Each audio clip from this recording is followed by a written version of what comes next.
Go. Hi everyone, Adrian here from the Heart Red Spade podcast. Today I've got Jamie on this one with me, but we have a very special guest. His name is Mike Brown. He's a senior analyst at Caxton FX. I'm very keen to get his thoughts on what's happening in the markets because, well, let's face it, things have been topsy-turvy and haywire, to say the least.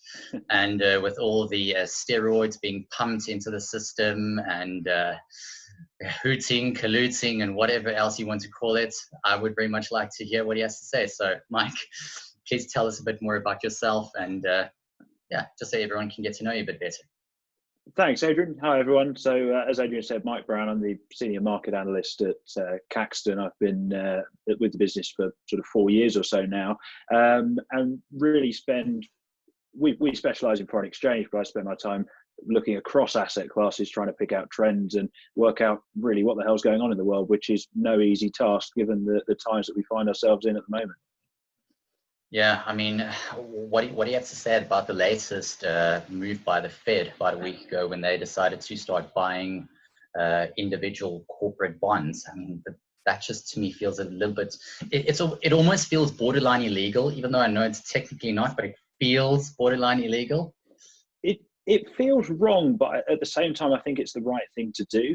And I think it's important to remember that, yes, they're now going to be buying individual bonds, but they haven't actually increased the size of the purchases. So the way I'm looking at it is they're now buying individual corporate bonds because buying ETFs alone was not going to fit the requirements of the program. There just weren't enough ETFs out there that fitted the FOMC's requirements for the secondary market corporate credit facility. So almost they had a choice between scrapping it or not using it to its full extent, or creating effectively their own basket, their own ETFs by buying individual bonds. And I think the risk if they didn't do it was the fact that you lose the announcement effect if you don't follow it through. So yeah, it definitely feels wrong. It definitely feels like the market is being distorted, but at the same time, I think it was probably the right call, which feels very strange saying that, but I think it probably was the right decision. Yeah, what do you think about that, Jamie? Yeah, I mean, the sort of level of stimulus that we've had since, but it was March 23rd when they properly announced the restarting of QE. Yeah, it was a Sunday night, wasn't it? It was sort of an essential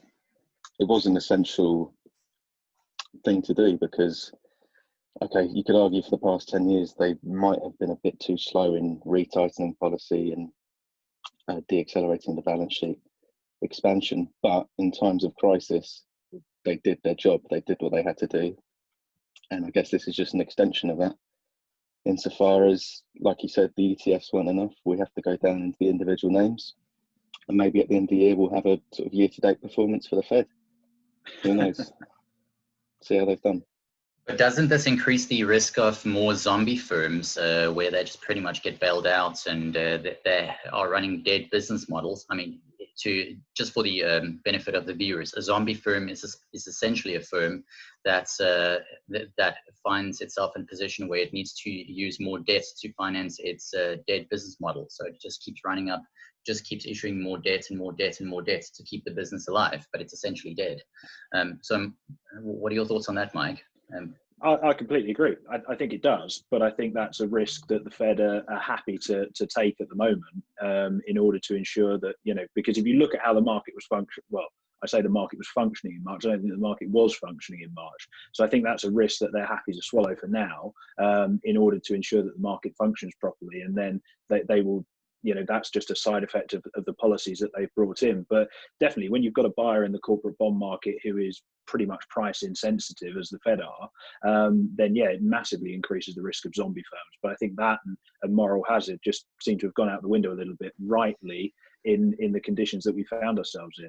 Yeah, I think since 2008, moral hazard has become moral everyday life, so to speak, if I can call it that way. I mean, they give all these terms, and in theory they sound as if they mean anything, but in practice they mean next to nothing. If we look at how much rigging has taken place over the years, and this is no shade against anyone, by the way. I mean, it's I'm not in the business to call out anyone on wrongdoings. It's not my thing, but if we think that 2008 and all the extra regulations that have been implemented, Basel, MiFID, and all that stuff has stopped people from doing dodgy things, you've got another thing coming. You know, it doesn't do anything. In fact, there was this philosopher called Lao Tzu from 500 BC who said that the more rules and regulations you impose upon the people, the more ways that they will find to break them.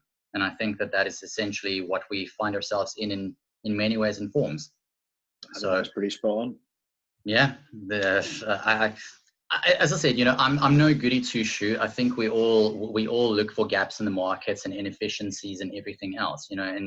And one of the common criticisms that I've found, for instance, is, oh well, for every winner there's a loser. Well, what do you expect? I mean, this is this isn't exactly a game of favorites. This isn't a game of everyone lives happily ever after. This is a brutal game. I mean, it takes two to make a market. There's going to be one winner and one loser on the side of every trade. That's the way the market works. Yeah, I mean, if you look at what's happening, you know, I would like your opinion on what's happening with the dollar at the moment, because I see so many conflicting opinions. Some say the dollar is going to strengthen from here based on the dollar smile theory. Then you get Raoul Pal. Raoul Pal actually says he reckons the dollar will strengthen. But there are other guys who reckon that the printing is going to weaken it. I personally think it will strengthen, in some way. But what do you think? I agree. I think the almost the problem we've got in the foreign exchange market is at the moment is that it's being driven by the equity market. So I think your view on the dollar and your view on FX needs to come from what your view on stocks is and what your view on risk assets is. And personally, I think we've gone too far too fast, and we are due some sort of a pullback. Not sure what extent that pullback will be, but we are due one when the market realises that the economic recovery is not going to be this V shape that the market is still pricing in. It's going to be much slower than that. So when we do see that pullback, I think that's when we're going to find the dollar picks up a bit of a bid, and we will see the dollar strengthen. So I think this year, I'm almost in the dollar smile camp. This year we see the dollar strengthen, maybe sort of mid 2021 when global growth begins to pick up again in a bit more of a synchronized way. That might be when the dollar begins to weaken off. But you're right, there's so many conflicting views out there at the moment. It is quite hard to actually, you know, it's very, very murky. It's quite difficult to find a clear consensus on where things are likely to go. Yeah, and I think absolutely, Mike, I agree with you insofar as you have to compare your view with how equities are going to do. Do you think they're going to go up, down, sideways, whatever?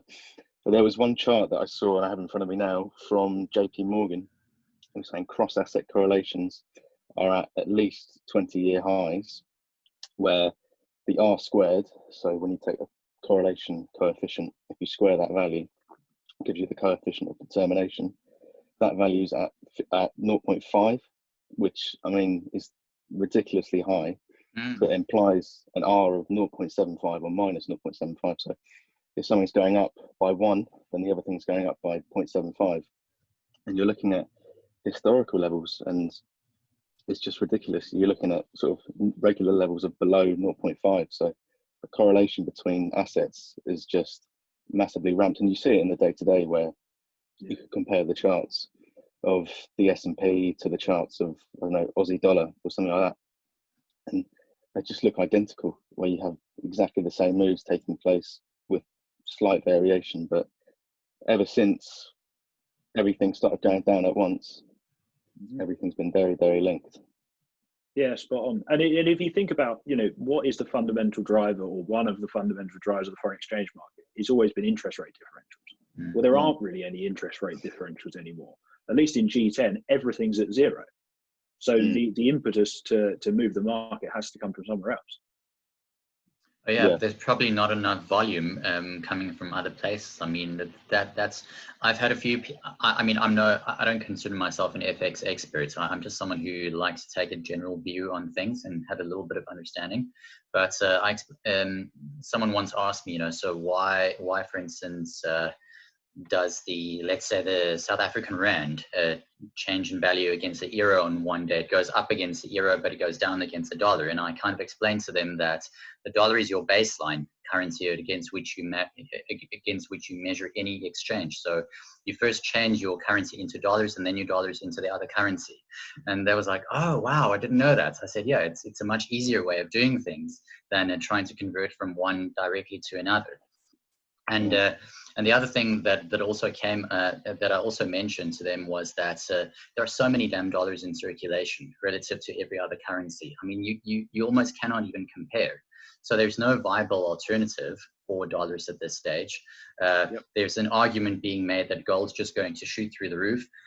In theory, I agree that it should do that. But in practice, I think people are wisening up to the fact that there are alternatives to gold. You know, we're not living in the 60s and 70s where there are no cryptocurrencies, where there are no ETFs, where there are no this or that or the other. It's and also, if everyone is thinking that, then someone's going to take the other side of that trade pretty quickly, aren't they?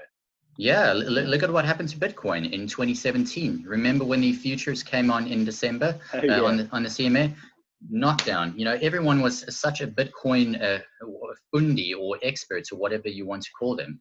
I recall a client at the firm where I used to work in Cape Town who said, I don't need to worry about making money anymore. All I do is I just buy Bitcoin and I just sit back and it just goes up. And it did work for 4 months.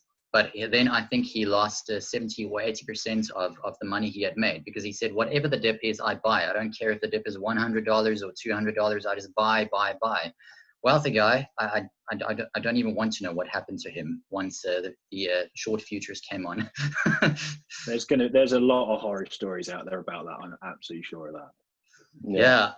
I Okay, remember a story about one guy. He said he had abandoned all hope in fiat currency and had sort of basically sold everything he owned, live in a caravan and buy Bitcoin with his family. Oh yeah. And this was maybe, I want to say November, before the crash, before it hit 20K. Just nasty. So but you did see some really good stories. So there was one guy who I was at school with at the time. I think he had like a couple thousand saved from summer jobs, and he put all his money into Bitcoin. And I remember talking to him, and this was around the time when Bitcoin was like 16,000, and he said, "Oh yeah, I've made 50,000 pounds," and he was what, 17? Yeah, it's crazy. It's just crazy. So everyone was thinking, "Oh, you just got to get on in this," and that's sort of when you know, oh, it's the top. Yeah. But it's a similar thing with this nonsense with Robin Hood at the minute. You know, you've got people in the US sat there on their phones buying everything. I mean, they're buying bankrupt stock in Hertz, for example. Just one example. And, you know, that's got recipe for disaster written all over it, hasn't it? You know, it's almost analogous to the Bitcoin example. Yeah, but Mike, you know what? You make such a good point over there. And I would use this example. You wouldn't go into the biggest, slummiest of areas and say, oh, this looks like a good home to buy, or this looks like a good flat to buy. So why would you do that with stocks?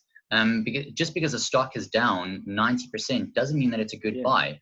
Look at this company from a few years ago called Steinhoff Holdings. That crashed, I think, literally 90% in one day when it came out that the CEO had, it was really bad. I was there. I know a few clients who lost virtually everything. One of the firm's clients where I used to work lost $10 million in one day because he had all his freaking eggs in one basket. It was ridiculous. Actually, it was 8 million in one day that he lost. He had most of his portfolio in that stock, and all the analysts kept on saying, it's fine, buy it, no worries. And then it just turned out to be a piece of utter crap. So it does make sense what you're saying. Why would people just go and buy these things because they are down that much? There's a reason why they are down there. Sorry, go ahead. I think it's just a lack of understanding of the market. You've got people who have been given a $1,200 stimulus check by the government who are probably, you know, laid off on furlough or permanently or whatever, haven't got a lot to do because they're locked down. There's also a theory that they can't bet on sports, so they're going to bet on stocks instead. And they're going, it's down this much, it's got to go the other way at some point. But like you say, there's a reason why these things are so low. You know, it's a bankrupt company. What are you doing? There's a reason why professional investors don't want to touch this stuff with a barge pole. I mean, you know, your example there about shares falling 90% in a day. Look at Wirecard yesterday. They somehow lost 2 billion euros. Shares were down 60%, and they're off another 50 this morning. You know, thank God they're not on Robinhood because people will be buying that. Yeah, and it's also this. There's a very silly notion, and I was watching a guy called Peter. What's his name? You know, the guy from Ameritrade. You know, the guy with the. I can't remember. With the hair. Yeah, with the hair. For God's sake, I can't remember. I know exactly. He's in like every picture of Yeah. the New York Stock Exchange floor, isn't he? That's one. Yeah. Peter. Not Peter Schiff, the other one who started TD Ameritrade, and he pretty much said as well that that a stock's direction or a stock's price is not necessarily an indication of how good a company is to begin with, or it doesn't show that it doesn't show that it's expensive or that it's actually cheap. And he said one of the common questions that he came across, and you would appreciate this, is where someone said to him, if I put $20,000 into a $50 stock, how much money can I lose? $20,000. All of it. if I put $20,000 into a $1 stock, how much could I lose? $20,000. $20,000. He said, but he said the funny thing is that more people would think that they would lose more on a $50 stock than what they would on a $1 stock, even though it's exactly the same amount of money in question over here. For some reason, they think that they'll lose more in the higher amount. And I think that boils into this psychology question, some of the psychology questions that Jamie also wanted to ask. I mean, why do you think that is, Mike? As in, what do you think causes that kind of distortion in thinking? I think it's simply a lack of understanding of the product that you're trading or of the market that you're trading. You know, look at, for example, look at oil. When WTI went negative in April, no one ever thought it would go negative, and people didn't think it even could go negative. So they were just putting orders in at $1 or at 50 cents a barrel, thinking it was free money. And I think it's just people not having, I was going to say not a full understanding, but not even a half understanding of what they're actually doing, and going headfirst into the market before they've realised what's going on. And sadly, all too often, it ends in tears, and you hear these horror stories about things. But yeah, I just think people, before they go into things, need to fully understand what's going on before they actually make these decisions, when there's in a lot of cases, there's a lot of cash at stake.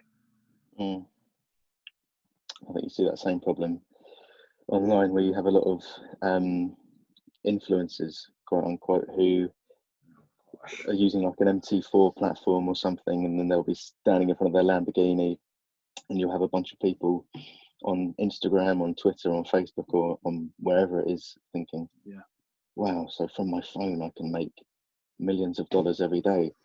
Perfect, let me start. Yeah. And you're you're thinking, well, I think absolutely not. But I think in that case, I mean, the old adage, if it looks too good to be true, it probably is. I think more people need to remember that.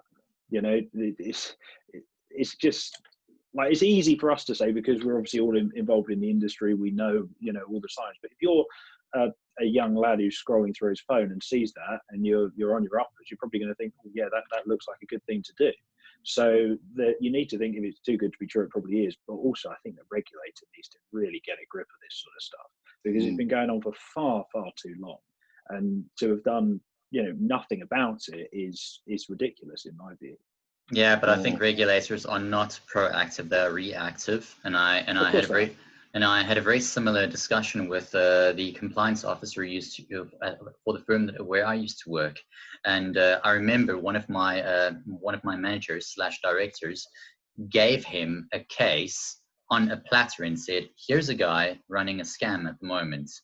What are you guys going to do?" He looked at it and he said, you know, I'll send a few emails to this department and see what they have to say. Nothing came of it. This guy was clearly using deliberately misleading language in terms of fake interest rates and things that he could get clients and stuff. And regulators did nothing about it. So you can only imagine how many clients you could have actually taken for a ride, proverbially speaking. And it's exactly what you said over here now as well. You know, the regulators need to do things about this. I think one of the filters I personally use when I try to spot a fake, if there's a Lamborghini if there's a picture of them with a Lamborghini or just a Lamborghini in their profile somewhere, fake. You know, it's very easy. All the best guys I've met do not show off their wealth. at all. You know, there's never a case of them showing themselves driving in a Lambo or living in a big house or selling you a lifestyle. Yep. They sell you a method, or they'll sell you a course or something, but they'll not sell you a lifestyle. And I think that's one of the best ways to tell. What do you think? I would completely agree. I mean, I think, you know, any of these people who have got fast cars and flashy watches and all the rest of it, I think they're just trying to sell you a dream that doesn't exist, rather than actually selling you a method, which is like you say, because, you know, if you learn how to do it, it's that whole thing about if you teach a man to fish, he can live forever. I can't remember exactly what the phrase is. Yeah, but, give a man a fish, you feed him for a day, teach him, you'll feed him for a lifetime. I think that's one you mean. There you go. That's exactly what I meant. And I'm glad you knew what I was on about. Yeah, people who are teaching the method, then people can go and do it themselves, rather than just copying someone who's probably getting it wrong anyway. Oh yeah, for sure. I absolutely agree with you there. And I think look, I've also got caught in the markets many times before. You know, if I were to tell you that I've had a flawless trading career, I would be absolutely lying to you. I've been smashed many times before. And I think this is no different from learning any other skill, you know, whether you're learning a martial art, learning to build a business, you know, learning how to gain rapport with people, influence people, so on. It's a freaking job. And I think that that's what people forget about FX and any form of training. It's also a job. You know, it's not as if you just sit here, click a button, and you get rich. Hell, can you imagine how many millionaires there would be if that were the case, or billionaires even? Yeah, but it's brokers would be out of business pretty quickly. Super, but you know, it's hard work. I think one of the common misconceptions I've come across, and I would like to hear your thoughts on if you have too, is that all you do is sit and look at charts all day, and you know, how hard can it be? Oh, how hard can it be? Try monitoring 3, 4, 5 different instruments, not trade them at the same time, but just monitor them to get a rough idea of what's going on in the world.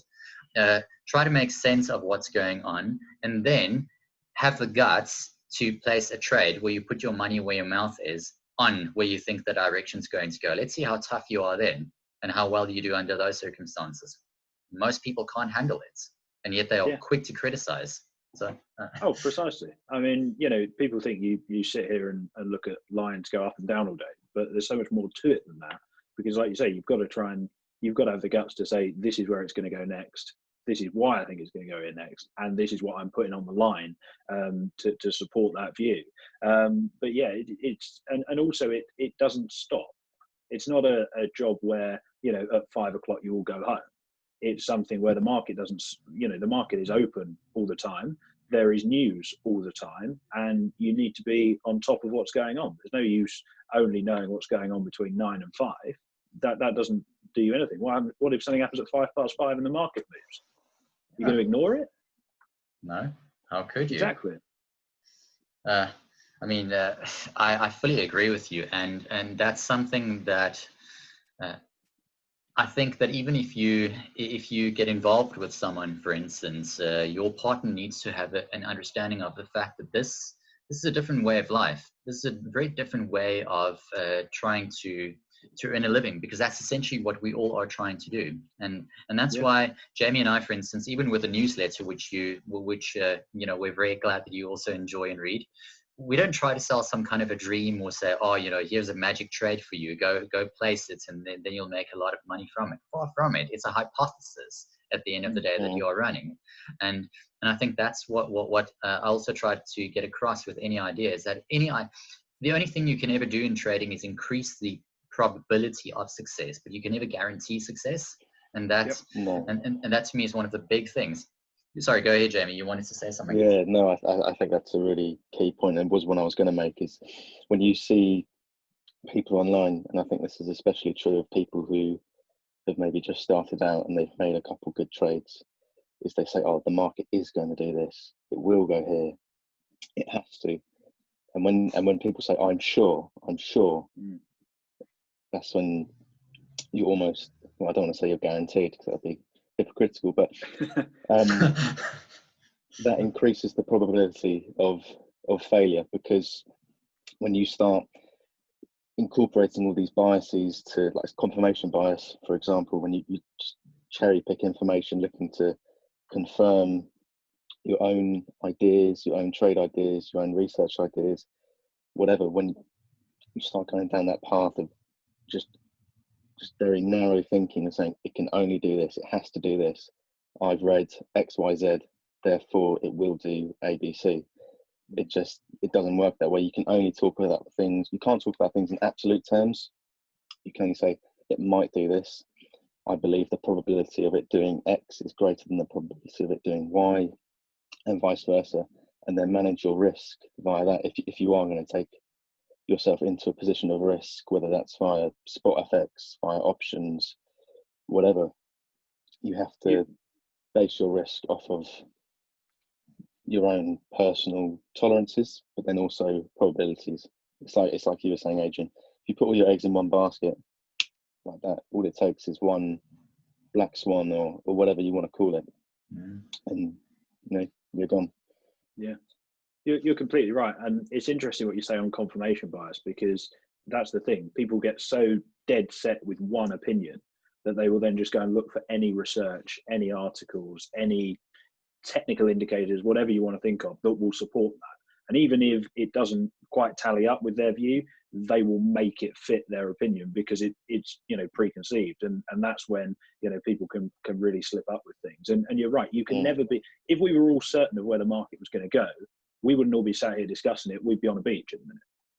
Yeah. No one can be absolutely certain of what is going to happen next, and anyone who tells you they are certain is most likely wrong. Yeah. So that's, friends.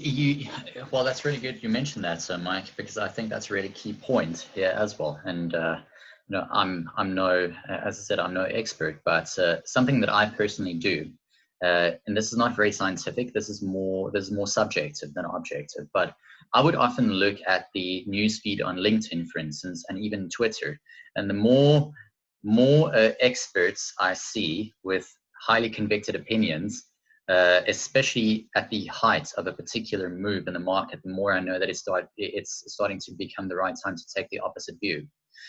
Because if they start becoming highly convicted about a direction continuing forward, then you know that there is a very good chance of a turnaround taking place. Because the best guys that I've come across are very flexible. They're not rigid. In this game, you cannot afford to be rigid. If you are, and I've been rigid, you will get smashed. There's almost no way about it. And the other thing regarding that confirmation bias, I think that falls in line with what Taleb calls the green lumber problem, where the inability to differentiate between what do you call it, relevant versus irrelevant information starts to become a massive issue. So it's ridiculous to see how prevalent that is in the market at this stage, but unfortunately we are facing that. Yeah, I think the other thing is there is so much information out there that people do struggle to, even if you haven't got a confirmation bias, just struggle to filter out what's worth reading, what isn't, what's worth looking at and watching, what isn't. Because of social media and emails and everything else, there is just so much more information out there now, and it is so much more accessible than it has ever been before. But I think especially people who are new to the market really can struggle and just get swamped with everything that's out there and not know what to pick out and what to actually take on board. Yeah, I agree. Yeah. What was that question you wanted to ask, Mike, regarding the psychology? Because I remember you and I had a brief chat about that. It was someone philosophy. Just run that by me, Jamie. Oh yes, of course. So there, have you read the book by George Soros, Alchemy of Finance? A long time ago. A long time ago. I actually, funny, I have it right in front of me, but essentially his view, or the whole first half of that book, is based around outlining his philosophy of reflexivity, and it's essentially all it's saying is there are positive feedback loops, not just within asset prices. So if the price of cable goes up 1%, and trend followers will come in and bang it up in the 2%, 3%, but also those. So within that reflexive process within asset prices, that also has an impact on policy decisions. And I think you see this with, like, when the Fed says, well, we're going to be more data oriented. When they start looking at market data, which is affected by participants who are affected by the price, then you sort of run into these feedback loops where it sweeps across not only the price, but then also the policy behind the price, and everything starts affecting one another. And I just wonder, from your position, Mike, how relevant, how effective do you think that view is, where everything's impacting the other, and then it's impacting back on the original thing, and back and forth, and you have this basically feedback loops up and down? Yeah, I think that's actually a pretty good way of summarising what's going on, especially on the monetary policy side of things, and especially with the Fed, because, you know, they are almost bullied by the market. If you look at not so much what happened this year, but if you go back to sort of June, July last year, when they started talking about insurance cuts, I mean, the only reason they probably came about was because the market was pricing it in so aggressively. So yeah, I think positive feedback loops are definitely a big driver of things. I think they will be a bigger driver of things when we try and come out of coronavirus and out of the mess that we're in at the moment. Yeah, they probably will be. And do you think that there's likely going to be a situation where, let's say, for instance, a vaccine is announced, where the market will experience one of these buy on rumor, sell on fact kind of moments, where there might actually be a dip that takes place after a vaccine is announced? Because the reality is, even if vaccine were announced this very second, distributing it to 8 billion people across the world is going to be a monumental task. I don't even think you'll get it to 1 billion people in a year. I highly doubt that. So you're looking at a good 3-4 year process before that even takes place. But what are your thoughts on that?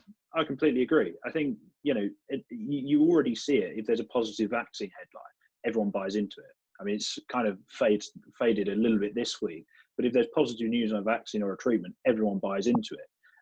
But yeah, I don't think anyone's quite worked out that even if we had a vaccine right now, it would take, like you say, years for people to actually be immunised and be able to return to a more sort of normal, quote unquote, life. I think the problem with it, or the way I look at it, is such a highly emotive subject, vaccines and treatments, because we all want a vaccine or a treatment for coronavirus, because we all want to get back to normal and go back to how we were living our lives. So there's almost a bias of everyone going, that must be true. I really, really want that. We're back to confirmation biases. That must be true. I want a vaccine. You know, it's good news. It's going to happen, and buying into it. I'm not really thinking about the practicalities of how the thing is actually, distributed. You know, a little bit closer to home, what are your thoughts on where the pound is likely headed? You know, with a stronger dollar, but also with that shocking GDP data that we had a few days ago. I mean, minus 21% contraction. That was just, I thought I was kind of expecting something like minus 15, but when I saw minus 20, my heart just kind of sank. You know what? I did the complete opposite. I saw that and went, is it only 20%? Oh, really? Wow. Yeah, I mean, and I wasn't overly surprised. And actually, does it matter? 15, 20, 25, the economy was shut down. We know it was shut down. Let's move on. You know, that's probably me taking my economist hat off for a moment, but you know, we should care about it, but realistically it doesn't matter. I think in terms of where sterling's going, I still see upside for the pound. I think, you know, we've obviously got Brexit to sort out as well, which is another thing to throw into the mix. But I think that will get sorted, and I think sterling will remain relatively resilient actually this year.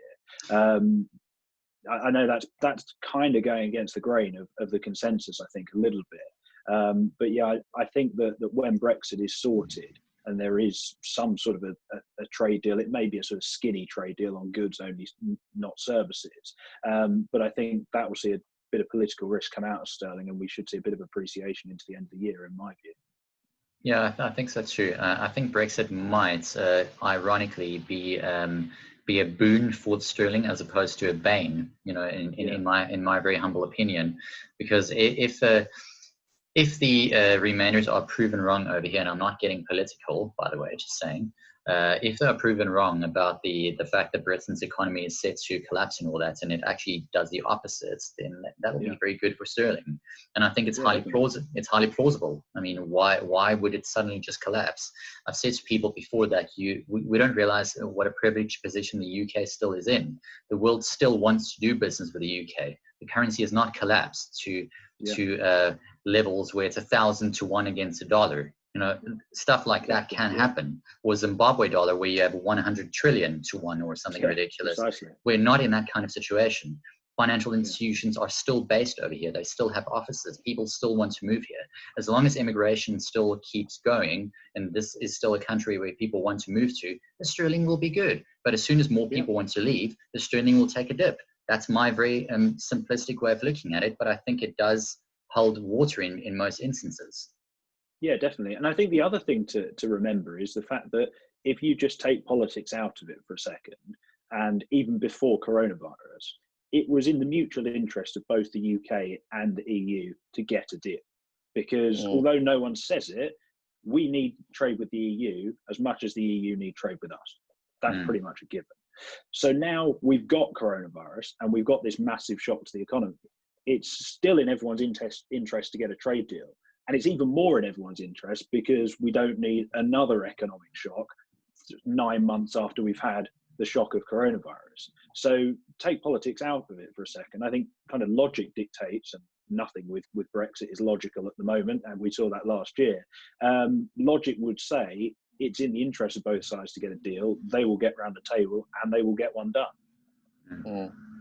No, I fully agree. Guys, I've just got to quickly, we're not stopping here right now, but it says I need to just stop the meeting for a second and then just restart it. It's a new thing with Zoom now. It's literally just stopped. It's literally just telling me that I need to stop the meeting. So just give me a second to relaunch it and I'll send you the invitations right now. Yeah, give me 1 moment. Okay, see you in a moment. Cheers.